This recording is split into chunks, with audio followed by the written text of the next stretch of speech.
Oh my word, that is a very bad start. Oh no, Liam! There are only 3 Arceus V-Star in the deck, so they're all prized right now. All of them, and so Liam will not be able to go the traditional route of energy acceleration, but I might remind everybody at home that Arceus V can accelerate energy, just not quite as effectively. But then there's no Starbirth to go and search for those 2 cards. Like, Arceus V-Star is really the engine of this deck. Having all 3 of them prized is... We've had some rough prizes and some players on stream this weekend.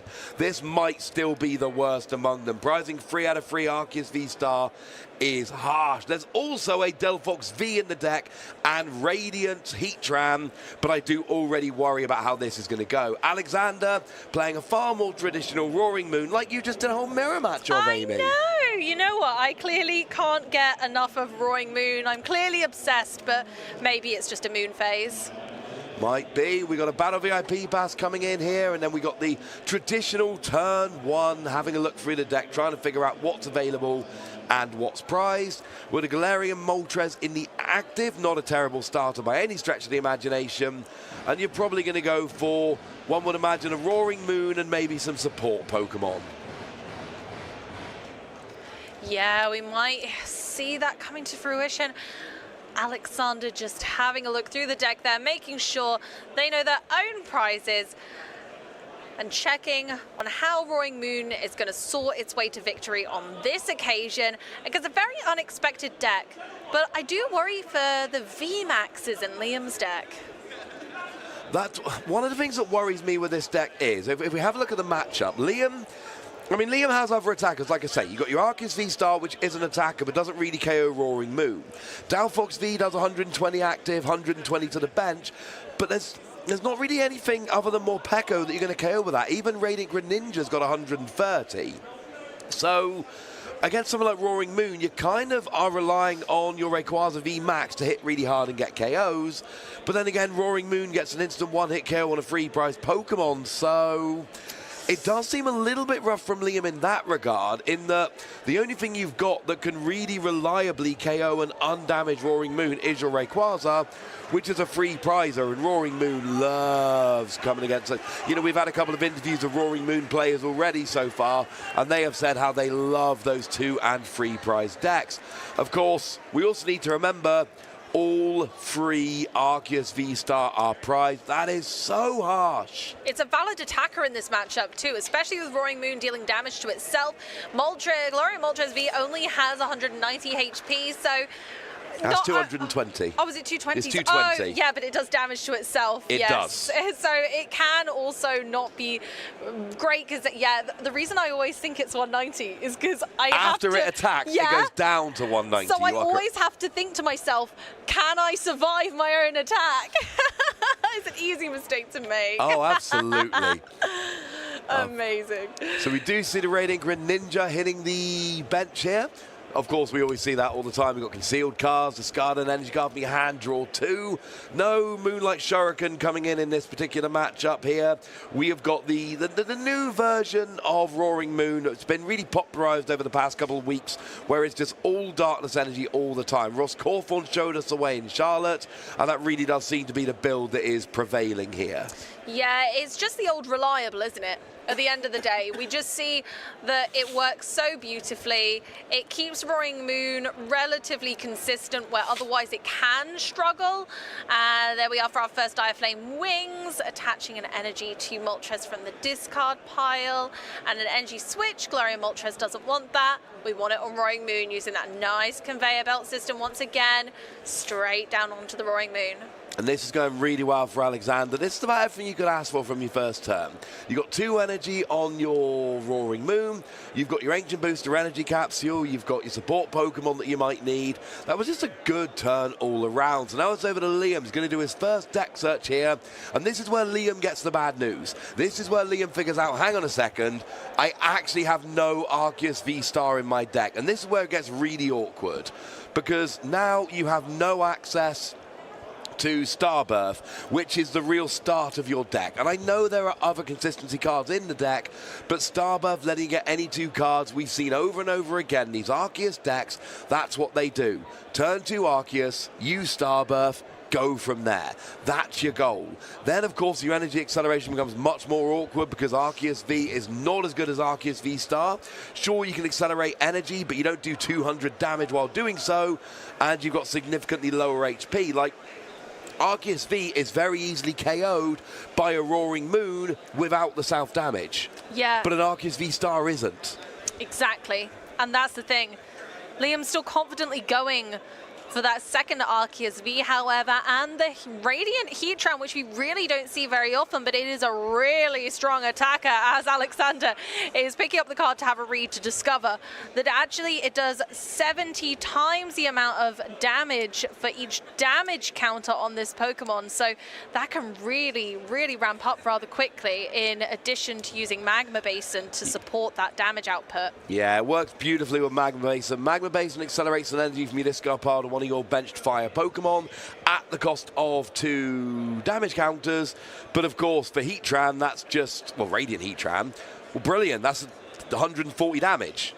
Yeah, that's fine. That sounds beautiful. all right by me. And that is another way outside of the Rayquaza that you can actually get a KO on these big Pokemon. So, I mean, what Liam really needs to try and do here is try and sneak a prize from somewhere, see if you can get an Arceus V-Star of your prizes. Good news is 50-50 chance. That is true. We like those odds. And back onto Aleksander's turn, going in with more Roaring Moon shenanigans. I've had a thought though, Ross. Liam might have a slight advantage in that Aleksander might have no idea what's going on. I mean, right now, Aleksander has absolutely no idea what's going on. You're correct. Seeing an Arceus deck with a Radiant Heatran, that deck doesn't exist right now. No. Like, we follow the game very, very, very, very closely for doing our jobs, and yet we wouldn't know what that was. Like, if you sit down opposite a Radiant Heatran and 2 Arceus V, you don't know what you're playing against, because that is just not an established deck right now. Especially in day 2. That's the thing, right? Because if you sit down round 1, you're like, oh, okay, it's a little homebrew thing, it's fine. You sit down in round 15 against someone who's 10-2-2, and you're like, oh, I know the deck is legit because it's crushing this tournament. I just don't know what it is. Yeah, it's absolutely insane, and beautifully so. I love to see a homebrew deck coming through all this way to the competition, to the final round of Swiss. This deck could make it into the top 8 if they can get out of this trap that Aleksander is setting. I think game 1 is going to be rough. Not having access to your Arceus V-Star is going to be just borderline insurmountable. And honestly, if I'm Liam, I'm giving it a couple of turns. I'm seeing what's going on, but I know a tie in this stage isn't what I want. I'm not making top 8 with a tie. I need to get a win here. What I don't want to do is spend 15, 20 minutes losing game 1 that I knew I was never going to win because I had no Arceus V-Star, only to then win game 2 and then run out of time in game 3, have a tie, and be eliminated from top 8 contention. When you get this close, you don't really want to go, well, I still get top 16. No. At this point, you want to get top 8. You've come close enough. You want to go all the way, and especially with a deck like this, it clearly is close to Liam's heart. I just can't imagine the feelings that must be going on in his head right now, but I'm hoping that the hope and understanding is still there. He hasn't decided to scoop the game, so there is still that, and I think the element of surprise is certainly going to help Liam through this. Yeah, I agree with you. The element of surprise is big here. I'm just really struggling to see how he sets up. I mean, essentially, you're going to have to use Arceus V to set up, well, something, whether it's a Rayquaza or something else. But then you're basically giving up 2 prizes to do so, because Roaring Moon's now got a stadium down. Roaring Moon is just going to come down, use Calamity Storm, and hit 220 on an Arceus V and get a KO. And then go up by 2 prizes. And that's kind of while you're setting up. And that's why I'm a little bit worried here. What you really want to do if you're Liam next turn is Arceus V-Star, go and get your double turbo energy, and then go from there. But unfortunately, that is just not going to be an option. I'm just going to double check I've not misseen that, even though I know I saw it very carefully. You know, it definitely is free Arceus V-Star. It definitely is, and 1 Rayquaza VMAX. And there are definitely only 3 in the deck, so they really are all gone. Yeah, they are all in there. And very well assessed there. Aleksander escape ropes. So Liam has absolutely no choice but to bring forward an Arceus V. And can they wiggle their way out of this situation? I'm just not entirely sure.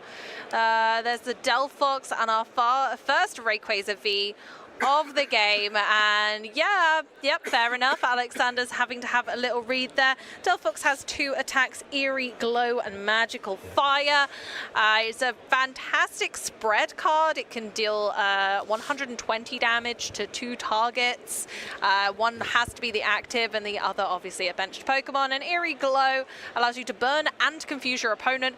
Strangely good for buying time, but not very effective if your opponent runs a lot of kind of switching options. Yeah, most of the time here using it for Magical Fire, which in some matchups is going to be great for double KOs. It's just not great into Roaring Moon because you'll get more Pekko, but like I said, even Radiant Greninja sitting at 130, so you're not going to get many two prize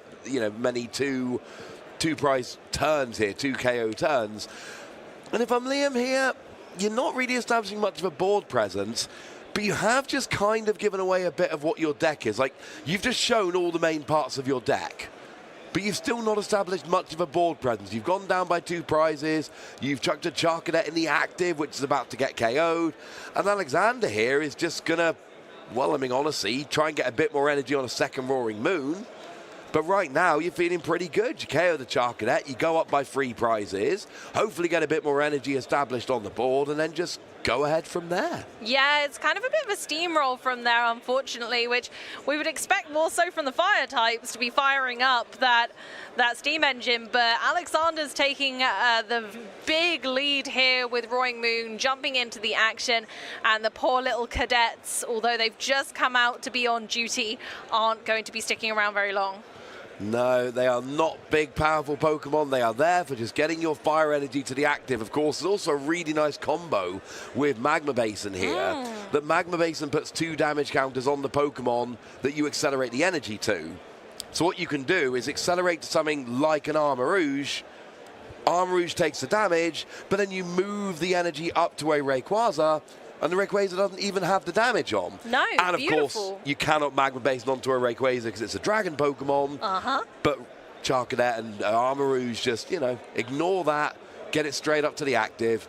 Job's a good un. Yeah, they're happy to take the downfall, being single prize Pokemon themselves. Doesn't feel that risky. It does seem like we are heading towards an inevitability here in this first game. Liam really got nothing established so far. The energy acceleration we've got here is, and here's the boss's orders onto the Arceus, and you've got to imagine this will as good as spell the end of the game here. Getting the KO on the last remaining Arceus. You've got Magma Basin and Arceus. Those are your ways to accelerate energy, and there we see the concession from Liam. We do see Aleksander winning game 1, and look, game 2 is going to be better. Because I'm just going to say it, I don't want to curse them, I don't think I'm gonna. You cannot prize all 3 Arceus V-Star 2 games in a row. No, that was, actually, Liam's just showing his opponent there that all of those Arceus were prized. It's such a shame because I really want to see this deck work, and I know it can.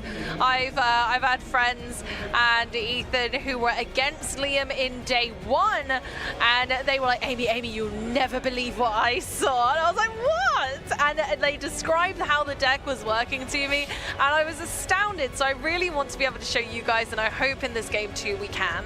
And it's interesting to note, we got a mature format here. There's a lot of decks we're expecting. Your Gardevoir, your Miraidon, your Mew, your Giratina, your Charizard, all these things that we've seen for a while, all these things that we expect. That does not mean that a player cannot come along with a very unusual deck that no one's ever seen before and do very well. I mean, if you go back a couple of years, Arceus Binder Drop was something we would say a lot, and it was basically just Arceus with whatever you wanted. And it feels like for a long time we've been going away from that now, and this is just a return to the Arceus Binder Drop days of old. This is a weird collection of cards like Delphox V, Radiant, Heatran, Armarouge, cards we just really don't see very much, but they're brought together by Arceus. saw in that first game, there's no Arceus V-Star. They're not brought together. That just didn't work. No, we need the overarching Pokemon itself, Arceus, to lead the Pokemon to success. And unfortunately, in that instance, they were not available. They're all available now, though. Oh, let's go. Let's see. And starting off with a Mysterious Tail Mew is much nicer for Liam on this turn. They've decided to go first. Very typical of those Arceus decks where they need the evolution.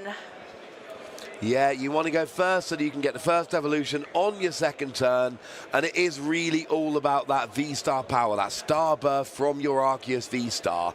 You get your Star Birth, and you get to search for any 2 cards whatsoever in your deck.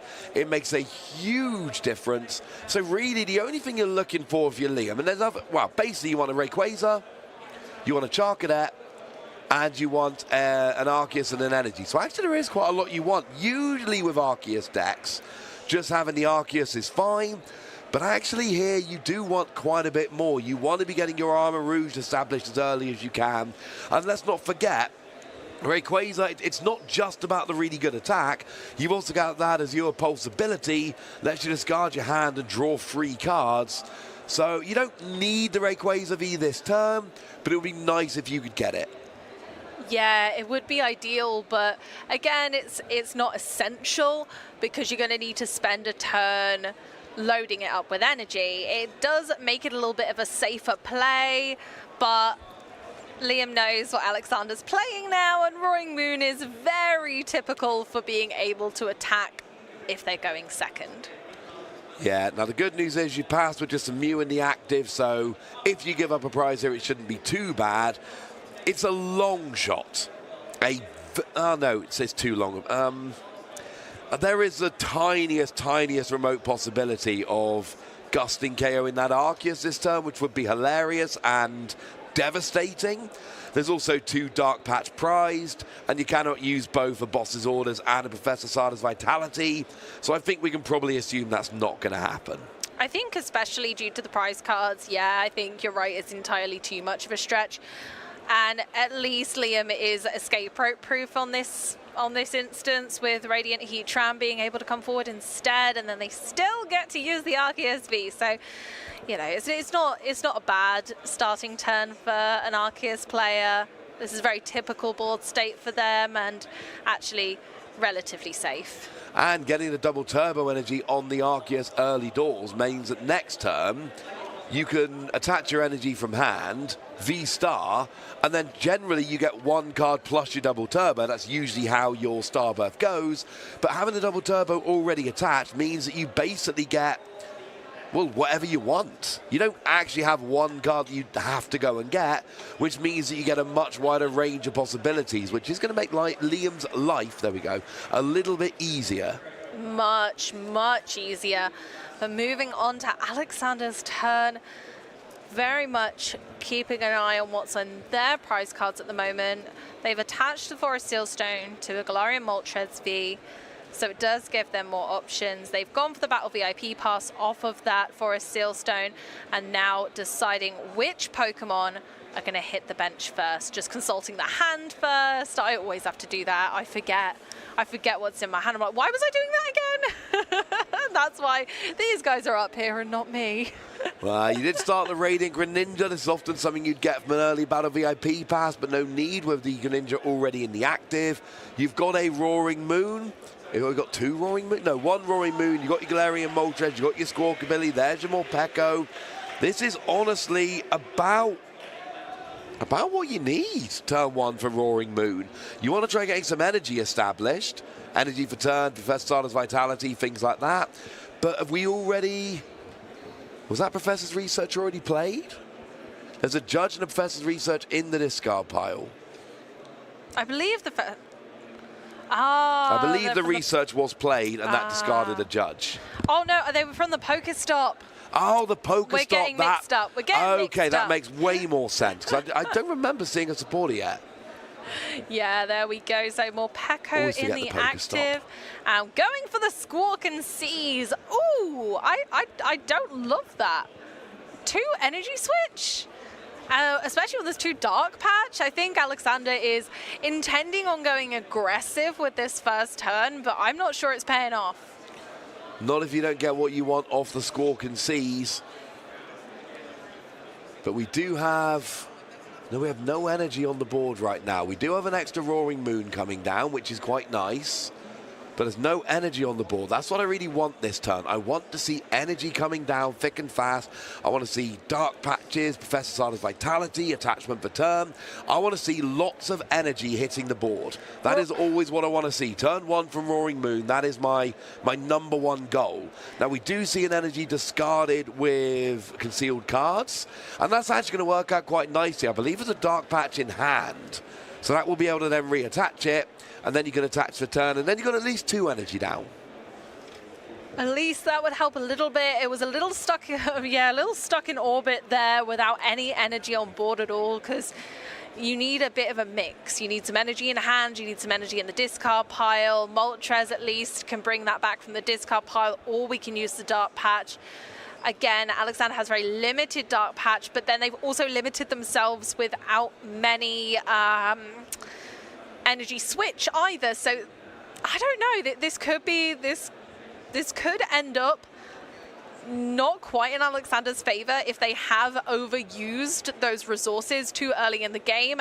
If they give Liam the time to catch up, this could be scary.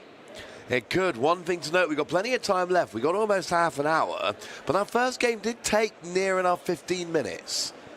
So if this game does go on for a little bit, we might not see a conclusion. And again, tie is not good enough for the players here. We need to see a conclusion to this game. Winner of this should be booking their space into top 8. We'll try and keep you up to date of any other relevant games that are going along. We're a little bit early at the moment. But like I say, there's 3 players we think we're feeling very good about in top 8. So from there, it's just trying to make sure that we can figure out who else is going in there. We feel good about Magnus Pedersen, Joshua Van Overschelde, and Fabrizio Inga Silva. Yeah, got a couple of confident names going in there, but can or will we find another one in this match? Oh, we see another dark patch. Is that 2 dark patch now? Yeah, that's 2, so that's all of them used up until they managed to take some prize cards. But has somehow managed to draw enough cards, maneuver around, get free energy on the Roaring Moon with an Ancient Booster Energy Capsule for what it's worth. So now we can just come into the active and bonk that Mew on the head, and he's gone, he's out of the way. Yeah, I gotta say that the poor Mew would not take well to a Roaring Moon. Certainly has scared it off, and Arceus is being promoted already with the double turbo energy, which is nice. Looks like Liam has the V-Star in hand, which is very lucky because otherwise it was looking a bit horrible. So they do now have the attachment of the fire energy, and they can Starbirth and Trinity Nova. Yeah, already 2 prizes down though with that Mew EX having gone down, so it's not ideal. We got Starbirth, which is lovely, but then the problem is, like here, we know what Arceus likes to do. Turn 2, you Starbirth, and then you Trinity Nova and accelerate a bunch of energy. The problem is, if you do that here, you are going to go 4 prizes down. Roaring Moon will frenzy gouging you. That will 100% happen if you leave this Arceus in the active. So it really does seem like Aleksander, it seems like Roaring Moon is not really what this deck is built to beat. It does seem like this is a really awkward matchup where you're losing prizes early, you're not able to do your thing with Arceus as nice as you would be able to. And if you're not using Arceus, you're just relying on 1 energy acceleration per turn with Magma Basin. That's not enough. It really isn't. They've gone for the disruption of an Iono, hoping that maybe that'll stop Aleksander in their rampage of Roaring Moon. Here we go. Liam gets a nice fresh 6. They haven't taken a prize card yet, and Aleksander will be down to 4 cards in hand after popping some to the bottom of their deck. Iono, one of the better and easier to play disruption cards in format. We see the first Char Cadet come to attention on the bench, and our first Magma Basin of the day, of the match, I should say, onto Radiant Heatran. Yeah, that's going to help put a little bit of pressure on and be threatening. I mean, honestly, next turn, you can attach and then you can use Magma Basin again, and then you're actually hitting 280. Now, the good news is, if Frenzied Gouging comes down here, it will be a double KO, unless it's a Frenzied Gouging on another Roaring Moon, which is exactly what I'm looking at Aleksander to be planning here. But we did actually lose those 2 energy switch very early in the game here. So maybe I was a little bit too bullish on the potential of a Frenzied Gouging, because obviously that is the goal here. Yeah. That's what you want to do. But it's going to be hard to get a second Roaring Moon set up with your 2 energy switch gone and all of your Dark Patch used. And if you just go ahead and do this here, you are self-KOing to do so. Aleksander doesn't have the most fantastic hand right now either. They're going to Ultra Ball, leaves them 2 cards left in hand. They've already used their V-Star ability, so there's very little they can do with this hand, I feel. They kind of can't do much. They might be able to draw some cards of Greninja. I think that might have been an energy as the last card in their hand, but I'm not sure there's enough in deck right now that I think there's kind of too much in deck right now, so they have chosen to thin a little bit by taking another Galarian Moltres V. Again, it's just going to kind of sit in the hand for a while, though, because the bench is a full moon. There is no space left. I'm just looking. Liam's actually got potentially a quite easy prize map here, because if you can take a KO with the Arceus, or there is a double KO here with a Frenzied Gouging, you've then got Heatran for 1 KO, Rayquaza for 1 KO, and that's all she wrote. That's the game finished off. I mean, Heatran's going to be hitting 280 next turn. Rayquaza does 20 damage base plus essentially 80 more for each fire energy discarded. So that's going to be doing, you would imagine, about 260 if you needed it to, which is more than enough to KO anything on Aleksander's side of the board. And Liam's actually got a good suite of attackers set up right now. Oh, okay, going for Professor Sada's Vitality, choosing to accelerate 1 energy from the discard pile to their Roaring Moon on the bench and draw 3 cards. I'm not sure these 3 are going to be enough to save them, but let's have a look. We got an energy, and I can't tell what that... Energy switch would be huge here. I don't think we got one. I don't think we got one. No, there's an energy something in the middle of his hand. Ooh. Is that an energy switch, then I think we're good. So you can attach for turn, you can energy switch from your damage Roaring Moon, and then you can go Frenzied Gouging. And even though you've got 2 heavily damaged Roaring Moon, you're 4 prizes up. Yeah, no, I think you might be right. I think that is an energy switch. Called it. Incredible. So they do avoid that kind of return KO, the immediate return KO, and managed to KO the Arceus V-Star, but they will be leaving a lot of damage left over on another Roaring Moon. Do you know what I want to see right now? I want to see Delphox. Because you know how I said a minute ago how this is not a matchup set up for Delphox? Oh, you're wrong. This is a board state which is currently set up really, really nice for Delphox. Oh, I love that. Oh, that is such a revelation, Russ. I think about Delphox more than most people think about Delphox, I'll be honest with you. I don't know what to think about that, Russ. I'll be honest with you. My daughter might be 5, but I tell you, she already knows who Delphox is. Oh, my word. There's an escape rope coming down from Liam here. So, yeah, no, we're not going to see the Delphox right away. Don't think they have access to it right now, but going for the Radiant Heatran, it's kind of bad. Yeah, but Liam's hand has nothing going on here. No. We've got a couple of energy, an Arceus V-Star. What's a 4th card there?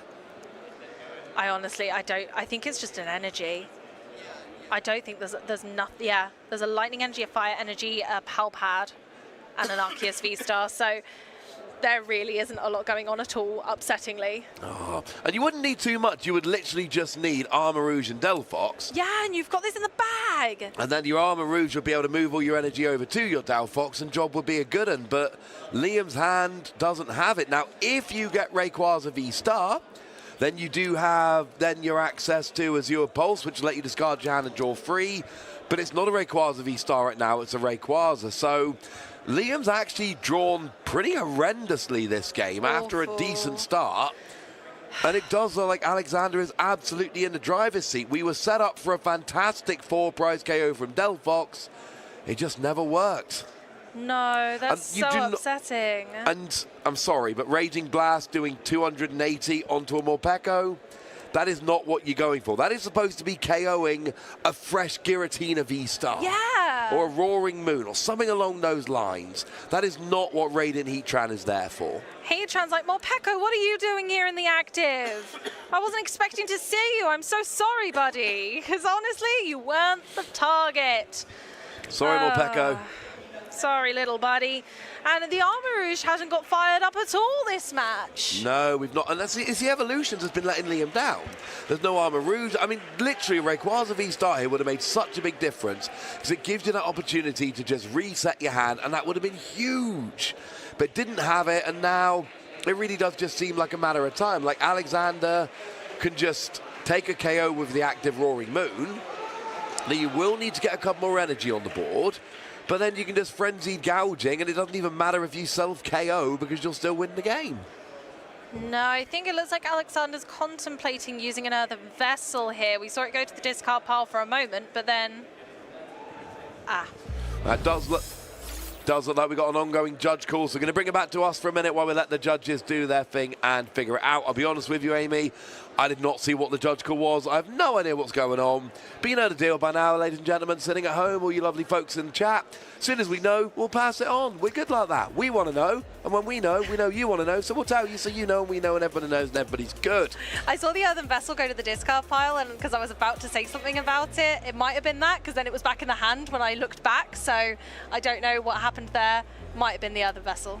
I have absolutely no idea, and I don't like to guess with this unless I'm 100% sure, but I'm going to be honest with you, right? This game's making me a little bit sad. I know, me too. Because, and it's not because I'm cheering for one player or another, it is because we've got a really fantastic, unique deck that we didn't know what it was. It was listed as unclassified when we were looking at deck lists. So we clicked in on the deck list, we saw what it was, and we were like, yes, let's have this.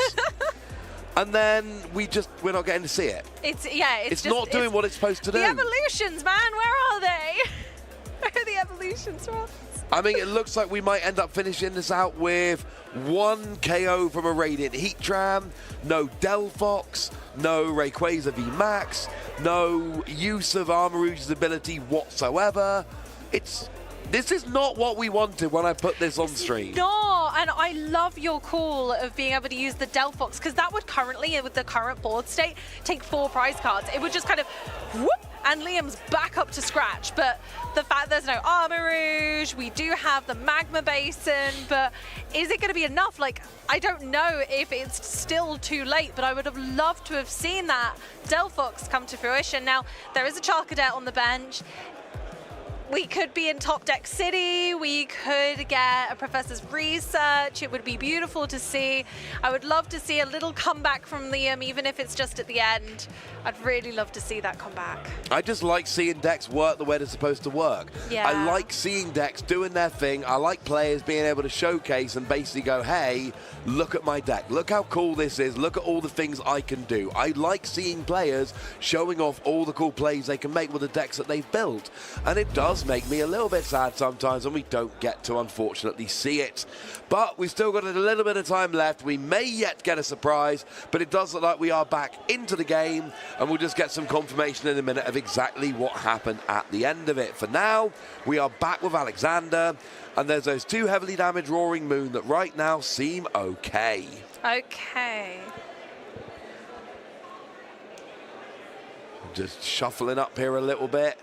Ooh, I mean, we need to see some energy. Couple more energy on that Roaring Moon on the bench essentially creates a checkmate scenario. And those who are bright-eyed and bushy-tailed this afternoon might notice that Liam has been granted 2 fewer prize cards to take, as Aleksander did get a double prize penalty there for slow play. It is not the first time that it has been mentioned, henceforth the penalty. So Liam only does now need to take 3 prize cards to be the victor and will not be taking the final 2.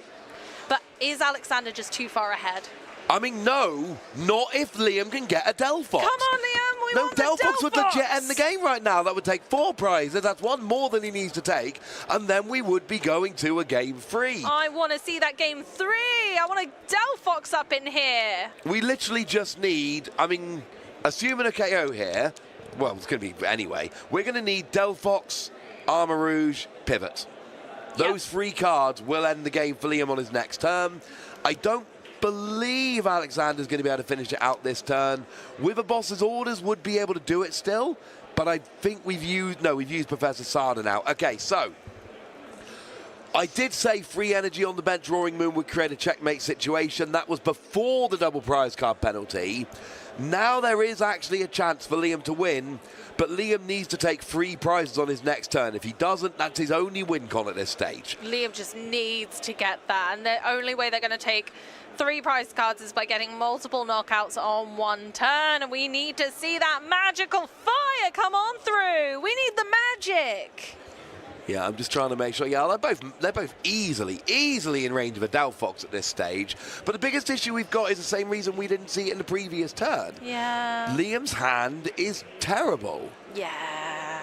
Even something like a Rayquaza VMAX here would mean that you could discard your hand, draw 3 cards, and then maybe there's a supporter. Maybe you can start working towards this. It's not a huge combination, but Liam's not going to top deck a Delphox and an Armarouge and a Pivot. So Liam needs to get something like a supporter card or a Rayquaza VMAX or something along those lines. Yeah, it's going to have to happen. And there we go, going for the knockout, taking away the Magma Basin, which does put another piece in the puzzle for Liam, potentially. They only got a Nest Ball. I don't think that's going to do it. I'm not sure. They're going in quite confidently. I feel like they might have some trick up their sleeve, but I'm honestly not 100% sure. There's the Delphox! At least it's here. At least it's here. Liam sees the line of play.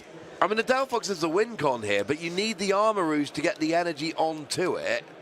Oh, there's research! I did not see the research in hand. Well, that's huge now. Oh my goodness, we might see a game of 3. I would be so excited. I honestly wouldn't be able to contain myself. Energy or Magma Basin and Armarouge. Come on, there's a lot to ask for. There's Armarouge. No. Now, but there's Rayquaza VMAX, which lets you discard your hand and draw 3 more cards. Let's do it, let's do it. So it's not over yet. It's not over yet. Thin the deck, yes, yes, yes. Nest Ball, let's go. Now, Love annoyingly, so Rayquaza's got a retreat cost of 2. You need free energy on the Delphox. So we need an extra energy on the board or a Magma Basin to get an extra energy on the board. And then that would mean we don't need a pivot. So we need an energy or a Magma Basin or a pivot and a Charcadet. Oh. That is a combination we need to finish this off. Oh, we've got the Armarouge in hand, so that's fine. Okay, so yeah. Oh, wait, are they discard? Oh, I think that's a Chi-Yu. I think I missed. Yeah. Apologies, that we need was an a Armarouge. There's an energy. There's an Armarouge! I think that should be it. You attach the... As long as we have an attach for turn... No, we don't have the Magma Basin. We don't need a Magma Basin. Don't we? We can attach the Lightning... If we have an attach for turn, we can attach Lightning Energy, retreat Rayquaza VMAX, use the Armarouge to put the free fire energy onto the Delphox, but have we already attached for turn? I think the Lightning Energy was an attach for turn on the Rayquaza VMAX, yeah. That's the key thing. If we haven't attached for turn... I'm pretty sure Liam has. Oh, so it's not... Oh, that's such a... Oh, that's so such annoying. A bummer. No! I did not know... Oh, that's... Oh, the Magma Basin would have been huge there. That would have done it. Yeah, that's why we needed the Magma Basin, because the attach for turn had already happened on the Rayquaza. I think Liam was thinking, okay, if I attach the Rayquaza, then it is a potential... Oh, it's just... Yeah, it's... I suppose, actually, thinking about it, Aleksander does need to put a bit of legwork in, because they can't... Well, they can. Yeah, they can just frenzy gouging. They can just frenzy gouging, but then both... Then it will be into a tiebreaker game. No, Liam needs 3 prizes. Frenzied gouging would only... Liam needs 1 prize. Oh, of course. I keep forgetting about the... Double prize penalty. Yeah. Oh, okay. So Aleksander does have a little bit of work here, unless they want to go to a tiebreaker game. I don't want to go to a tiebreaker game if I'm Aleksander. I want to win straight away. So Aleksander's going to push for it. You bet. But they've used a lot of resources here. They've not got a lot left. I don't know if they can make another Pokemon that can hit the damage the Rayquaza VMAX requires. Look at that HP, 320 HP on a Rayquaza VMAX.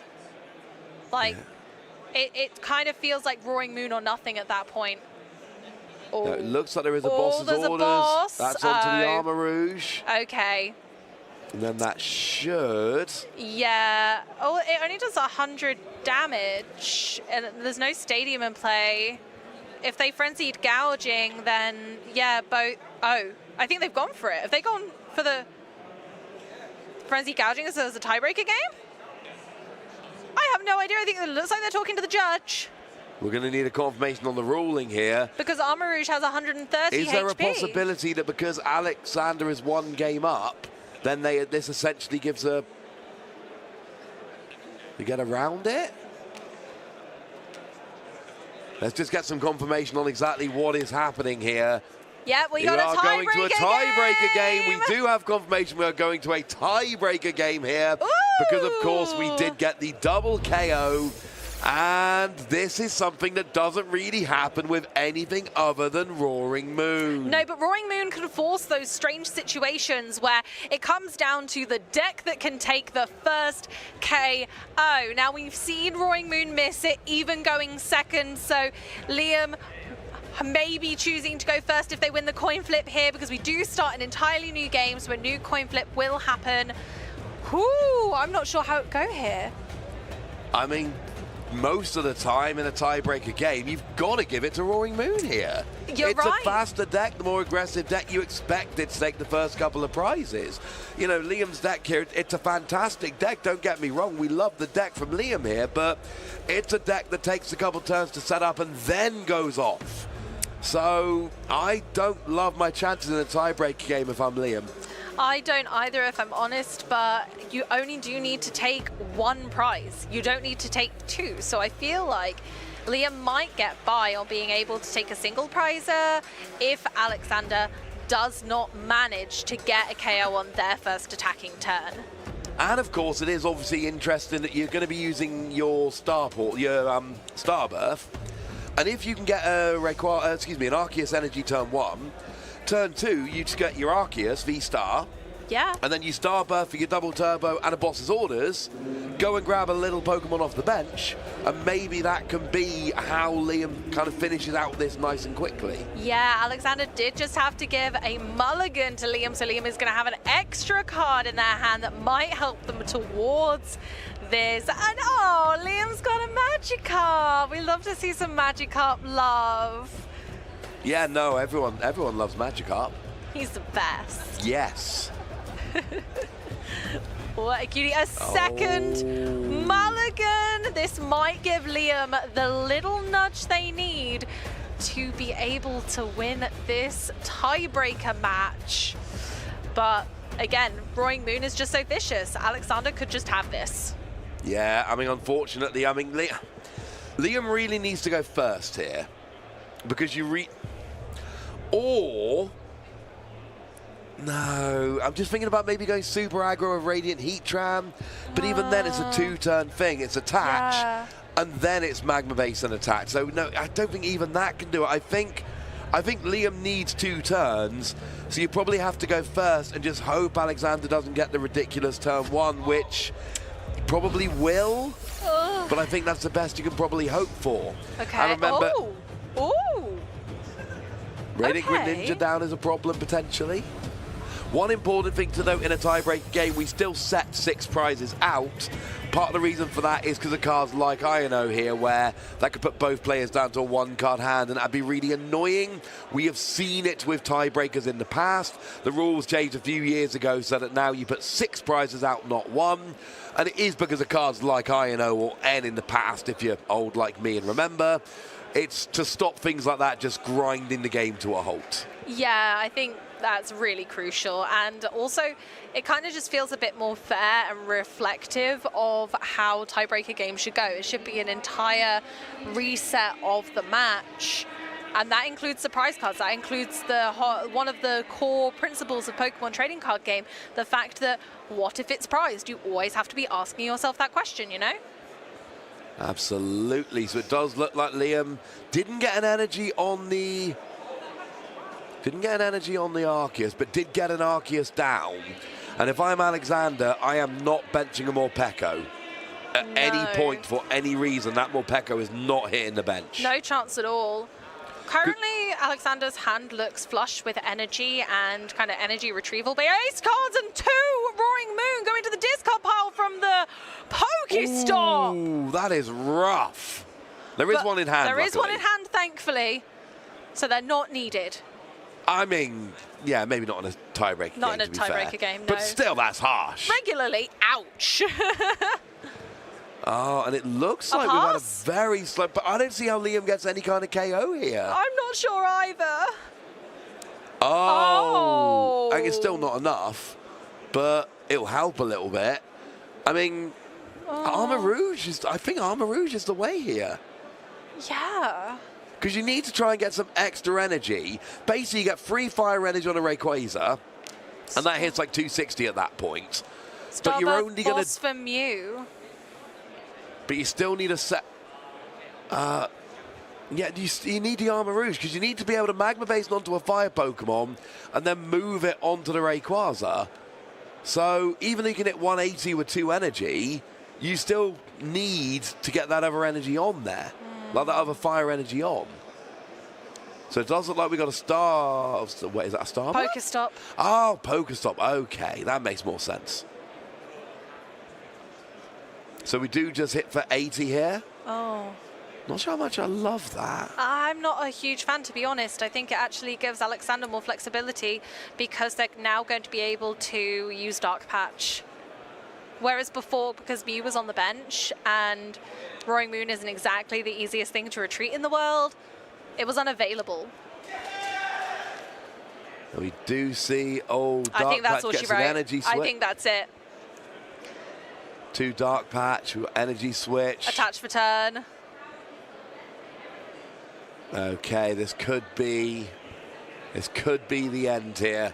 I mean, to be fair, 320. Well, I suppose you're just going to frenzy gouging, aren't you? Yeah, of course. Just frenzy gouging. But if it's just the first person to take a prize, yeah. Does that count? Yeah. It's not just simultaneous KO? Yeah, it's a KO. It's KO, it's KO. You take prize card, so there's the free energy, there's the KO, and Alexander will take this 2 games to 0.